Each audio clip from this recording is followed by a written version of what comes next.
Olá, amor, luz, alegria, saúde, paz para todas, para todos. Merecemos, não é? Só por sermos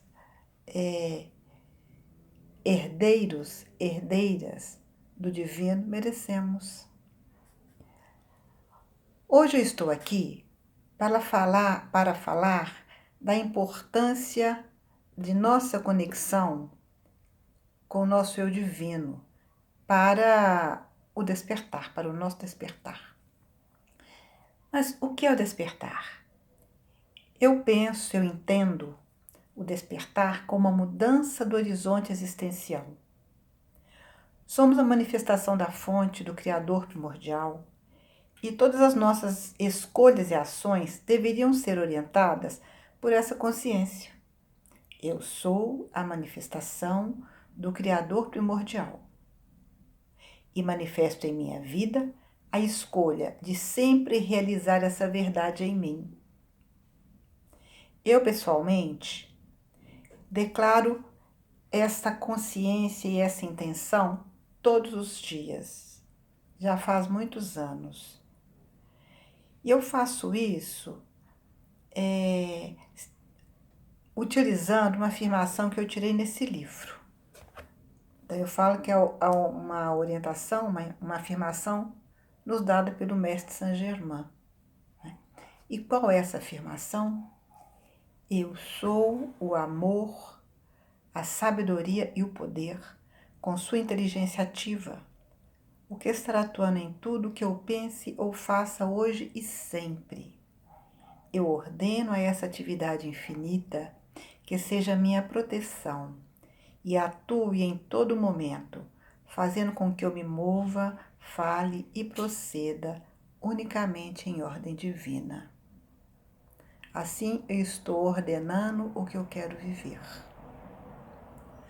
O despertar me parece depender menos do esforço e mais do desejo, da escolha, da vontade. No Evangelho vemos Marta, reclamando com Jesus por Maria não estar ajudando a ela nos afazeres da casa. Né? A atitude de Maria é a do despertar. Ela prioriza estar aos pés do Mestre, aos pés do Divino, bebendo do amor e da sabedoria na fonte. Não é algo para compreender, mas para experienciar e aprofundar a conexão com o eu divino é fundamental para a gente fazer essa experiência, crescer nessa direção. Meu eu divino, para mim, é meu soberano. Eu sempre digo, meu eu divino é soberano de mim. Em 2015, durante uma meditação, eu fui intuída a assinar uma folha em branco para o meu eu divino. E eu disse, opa, isso não, é muito perigoso, é muito arriscoso, sei lá o que eu vou ter que fazer para dar, né? E será que eu vou dar conta? Não, não faço. Mas, por outro lado, nossa, mas olha, o que eu tô, né? E eu entrei assim no conflito. Era de noite, né? Era final, já era mais meia-noite, por aí assim. E eu comecei a andar pela casa. Vou lá, vem cá, não vou assinar, não vou assinar, vou assinar, não vou assinar. Não. Fiquei nessa confusão. Até que eu, opa, pera lá. Vou fazer um acordo. Eu assino sob condição. E aí eu disse, ó, eu assino, mas quando a situação ficar muito difícil, que eu não der conta, você me carrega. Até que eu dê conta de novamente caminhar com as minhas próprias pernas. Assinei e coloquei no correio. O que eu chamo de colocar no correio? Queimar. Né? Você tem um papel, uma materialidade, né, do papel, da tinta que escreveu, da grafia. Então, queimar é liberar a energia daquela folha escrita, daquele documento. Então, assinei, queimei, né? Entreguei para o universo, para quem que tivesse que saber, foi. E eu continuei cultivando, já fazia isso, continuei cultivando ainda mais a minha conexão com o meu eu divino. Agora, quando foi, a minha mãe, ela faleceu com Alzheimer, mas foi um período muito longo de adoecimento, mais de 10 anos. E tem uma fase do Alzheimer que é terrível, porque quando a pessoa começa a falar, ela fala, ela fala, ela fala, ela fala, ela repete, ela repete, ela repete, ela repete, ela repete. A pessoa que está perto vai enlouquecendo, é um negócio enlouquecedor. E, e eu já estava, e eu que cuidei dela, né? Ela morou comigo, morava comigo. A minha irmã, minha irmã e minha cunhada me ajudaram muito. Mas eu tinha as responsabilidades. Ela morava comigo. Elas vinham para me ajudar. No final, a minha irmã até começou a morar comigo para me ajudar, mas nessa fase, ela morava comigo, então eu que cuidava dela, os outros vinham, me ajudavam e iam embora. Eu ficava naquele suplício que eu chamo de ferrinho de dentista. Tá, tá, tá, tá, tá, tá, tá. Pronto. No início, lá no 2015, eu já estava ficando exausta. Chegou um momento que eu disse, eu não dou conta mais. Vou colocá-la na casa de repouso. Não suporto mais. Eu não conseguia mais falar. Só de falar o nome dela eu tinha náusea, assim. Eu estava realmente muito esgotada. E tomei essa decisão. Comecei a providenciar papéis, etc. Só que aí eu comecei a entrar em conflito. E no primeiro dia de 2016, primeiro de janeiro, esse conflito chegou a um ponto também insuportável, porque eu falava assim, como? Eu acredito que a gente, onde está, de algum modo escolheu estar. Então, se eu estou aqui nessa situação, de algum modo eu escolhi estar. Se aqui é uma escola, tem uma lição para eu aprender. Qual é a lição que eu tenho que aprender? Né? E eu pensei, mas como? Eu escolhi de algum modo estar aqui, eu quero aprender as lições, já que aqui é uma escola, né? Eu quero passar, eu quero fazer a minha prova. Né? Eu quero superar a minha provação, a minha ação de prova. É assim, a escola, né? Você estuda, faz prova, muda de ciclo, passa de ano, de período. E aí eu fiquei, como que eu vou fazer? Porque eu estou numa hora muito importante.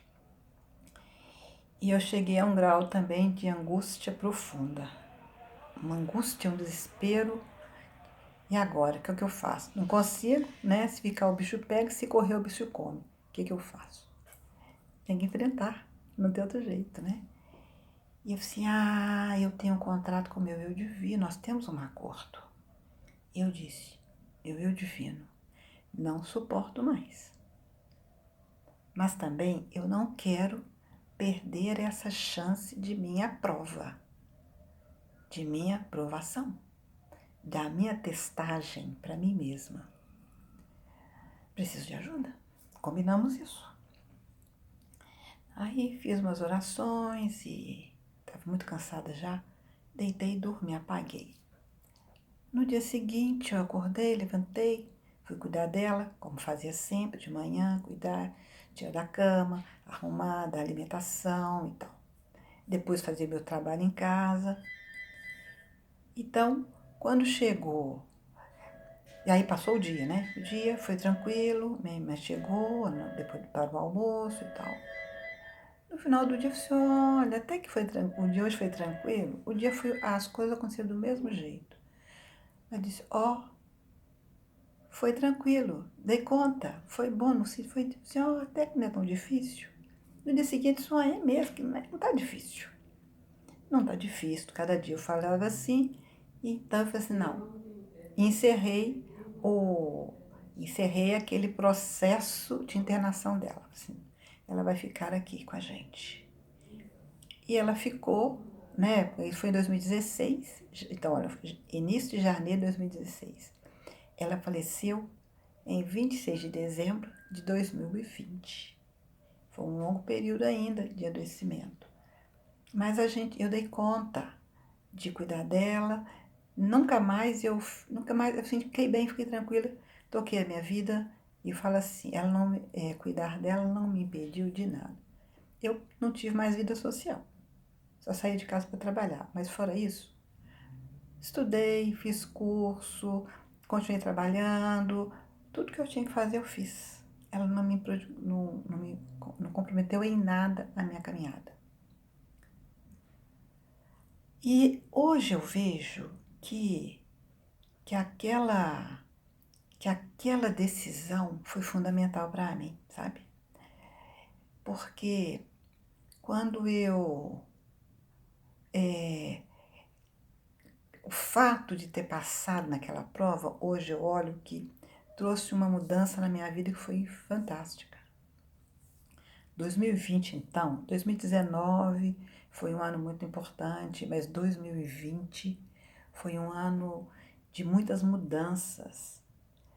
Aquela minha escolha de enfrentar aquela situação, né, e levá-la até o fim, com a ajuda do meu eu divino, foi fundamental porque eu estou vivendo hoje. Se eu não tivesse passado, né, eu passei naquela prova, eu dei conta daquela ação de prova, daquela provação, superei aquela provação. E eu recebi ajuda para seguir em frente, né? Ela faleceu aqui em casa, ficamos com ela até o último suspiro dela. E eu vejo hoje, então, que foi uma mudança, por quê? Principalmente no ano de 2020, porque o meu modo de trabalhar mudou muito, mas a minha vida espiritual passou por uma transformação correspondente à metáfora do milho em pipoca, né? O milho é aquela coisa dura, aquele grão seco que passa pelo calor e floresce, né? Porque a pipoca parece uma flor, não é? Floresce. Eu floresci. E as coisas, a minha vida espiritual mudou muito, o meu trabalho também, mas principalmente a minha jornada do espírito, a minha condição de paz e alegria interior. E se não fosse por esse, hoje vejo, né, aquele evento, aquela escolha decisiva, aquele divisor de águas na minha vida, tantas coisas que aconteceram que não teriam acontecido, como por exemplo, ter em minha vida um ser extraterrestre. Ter em minha vida, na minha jornada e, de quebra, me ajuda no meu trabalho. Mas também há uma espiritualidade manifestamente me ensinando e me orientando no meu viver diário, e no meu fazer profissional. Então, é importante a gente investir na nossa conexão com o nosso eu divino. Agora, eu insisto, né, recomendo que que cada um faça esse caminho de reconexão com o próprio divino. Eu também faço sugestão de que vocês aprendam, desenvolvam o uso do pêndulo. O pêndulo não fala, pêndulo não pensa, pêndulo não responde nada. O pêndulo é um externalizador, digamos um leitor, é um peso numa ponta de uma corda, de uma cordinha, de uma linha, que reage, que responde ao músculo, ao movimento involuntário do músculo. O cérebro da gente, sob estresse, retira a energia do músculo. Por isso que muitas pessoas às vezes levam um susto daquela bambeada, que é a sensação de perna bamba. Mas quando a gente está numa situação de não estresse, o músculo é firme, vigoroso. Então, por que eu recomendo? Porque se você se invoca o seu eu divino Invoca a ajuda do seu divino. Tem uma situação que você quer resolver, invoca o seu divino, né? Você vai ficar na dúvida. Eu que estou pensando, eu que estou imaginando, ou eu estou vendo mesmo? É real ou é fantasia? Aí nessa hora você tem como saber, testar se é real ou se é fantasia. Porque se for fantasia, o seu cérebro vai ter uma resposta de estresse e o pêndulo vai ter um movimento, num sentido. Se for uma resposta interna, essa resposta interna do seu eu divino vai ser uma resposta de não estresse, de, de sintonia, de alegria, de conforto. O pêndulo vai fazer um outro movimento. É um movimento contrário ao anterior. Por isso eu recomendo que vocês comprem um pêndulo, né, no Mercado Central, qualquer lugar. Ou então não quer comprar um pêndulo? Faz quem tece crochê, tricô, faz uma teiazinha, põe uma pedra lá dentro, faz uma cordinha, vai dar um pêndulo do mesmo jeito. O importante é uma peça que vai, né, uma coisa pesadinha que vai estar numa cordinha. E ela vai ser ela vai, porque é involuntário, né? A mão tá parada. Mas se eu pergunto alguma coisa, ele não, ele entra em movimento. Eu tô com a mão parada, mas ele entra em movimento. Pelo movimento do meu músculo. É um movimento sutil e involuntário. Ok? Então, aqui está o pêndulo, sugiro que vocês comecem a brincar com ele. Tem tantos tutoriais, não é, no YouTube? Vai lá, veja um, não, vários, vai aprendendo e vai brincando, sem medo de errar, tá bom? Fico por aqui hoje. Gratidão por me ouvirem. E eu vou deixar a parte na tela, eu vou deixar embaixo a afirmação, para que você possa também, se quiser, copiar para você. Ficamos então por aqui. Agradeço a atenção, agradeço me ouvir, a paciência comigo e até a próxima vez. Fiquemos todos em paz.